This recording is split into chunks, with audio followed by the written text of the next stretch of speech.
Hello, it's been a while. I'm in Moscow, and that is a massive statue put together for a world exhibition during the Soviet period. It's a giant worker and a giant collective farmer holding a hammer and sickle. Very Soviet, very impressive. Yeah, so I'm here, I've been doing some research, and it's the weekend, so I've been for a walk around this big park where there's different pavilions, things that are meant to, again, for world exhibition purposes, and now here in Moscow kind of show off the various cultures of the different republics and parts of the Soviet Union. I discovered that it's basically under repairs though, so I didn't get to see very much. Anyway, some people have been asking, so here is an update.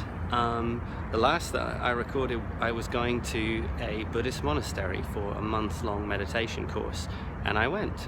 But because we had to put our phones kind of under lock and key, I didn't really have much chance to kind of record anything as it was happening, unlike when I was at the ayahuasca retreat. And I kind of let things just kind of slide on by there. I did record like a couple of short videos that were quite abbreviated before we had to hand the phones in, and then a kind of piece the day after I'd come out of the monastery. So I'm going to put those together, and they'll either follow on from this video or be a separate thing. I'm no video editor, so it's just going to be spliced together. Just to sort of, I guess, continue the story a little bit. But what I'm going to do in just over a month's time is I'm going back to SpiritQuest, as I knew I would, I just didn't know when.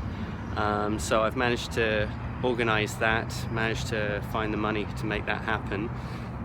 And I'm going back, I guess it'll be about 18 months since I was there, and a lot has changed. I feel like I'm scared as hell in terms of life and where I'm going with it, but I'm glad and pleased to be moving out of the path that I was on, which was, if you've been watching, this kind of academic research teaching career, which many elements of which obviously meant a lot to me for a long time, but in terms of how it works as a job in an institution, wasn't working for me, and was just kind of tapping into the things that my kind of weak points, my worry points, this constant sense of never completing anything, of inadequacy, of people always looking to try and poke holes in what you're doing. And I don't want to be overly negative about academia, but too much of it, I feel, in the modern sense, is about just trying to tick boxes. It's more of a business where people pay and they expect a degree at the end of it. And what I wanted to do, and what drew me to it, was explore ideas and share them with people and get excited about stuff, and have the kind of open learning environment. And I don't feel that's what I would have got had I continued in that direction.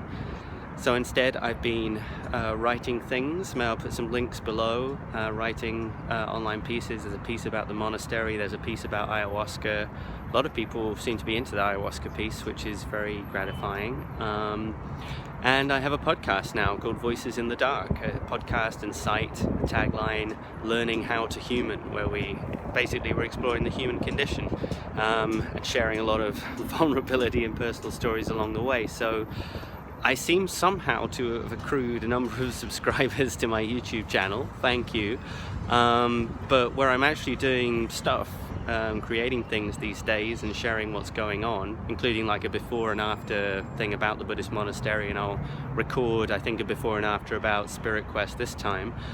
That's where that's all happening. So if you head over to Facebook and look for Voices in the Dark, the username is @vinthed, same on Twitter.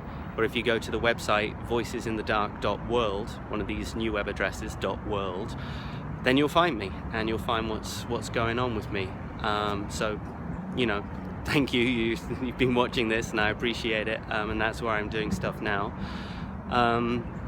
So yeah, I'm going back, and some people kind of ask why, what do I expect? Well, I don't expect anything other than that any expectations I have are going to be kind of overthrown. I am scared of the idea that I'll go and the choices I've been making, the path that feels more right that I'm on now, is going to be revealed to be wrong. That could happen, and if it does, it happens. But as I've said before, the thing that doesn't get talked enough about with ayahuasca is that, I don't really think get big revelations that suddenly make sense. Or maybe they do in the moment, and then you try and put it into practice and you realize, wait a minute, it's more complicated than I thought. I think it's a gradual over time integration of the insights that you've got. Because if you're just, you're just in a little retreat, you're away from your everyday life, and everything can kind of make sense. Like in the psychedelic state itself, things can kind of make sense even if they contradict each other and you don't feel the tension of it there. I think when you're in a retreat, like, in many ways, if you just go on a holiday, you can have that similar sort of feeling of, oh yeah, everything's clear now. But it's very, very much harder to put into practice on a consistent basis. So I'm going because I feel like the things that I learned have been pretty integrated, and I want to learn more. And I want to go back whilst Don Howard is still doing his thing. I don't want to go anywhere else. I really like, trust and respect him. And Don Robert, Don Carlos, Doña Mariana over there. I want to be there, and I know I'm going to meet amazing people. This time I'm going to work with both ayahuasca and huachuma. Huachuma is the San Pedro cactus, mescaline based. And that's Don Howard's speciality. He is a huachumero, and that's a very different medicine, and I've been learning about it, reading about it, but it's going to be a new one for me, taken during the day. It's apparently much more of a kind of heart-opening, fun, playful thing. Hard too, definitely, with lots of challenges, but a very different kind of energy and experience compared to ayahuasca. And Don Howard says that he's kind of put together the ancient Chavin practice of ayahuasca followed by huachuma. So it's going to be interesting seeing how those work sequentially. So I thought better get back on YouTube and continue this story.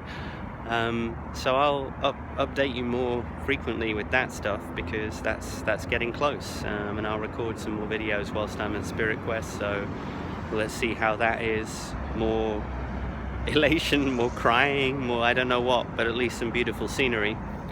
Thank you for following, thank you for watching these things, and please do check out the links and things that I put below. I'm really enjoying writing things and making my podcast. It feels really meaningful to me. I feel like I'm learning a lot, and through the process of learning, the sharing of it, it's just really cool. It feels like I can both learn and give at the same time. So if you'd like to come over, join us. Everything's, it's all free to read and listen to and everything else. We even got a free ebook that I worked very hard on to do with one series that we've got in the podcast. So yeah, hopefully see you over there, and here, either directly or in the next video, in the sequence will be some stuff about the Buddhist monastery. So bye for now.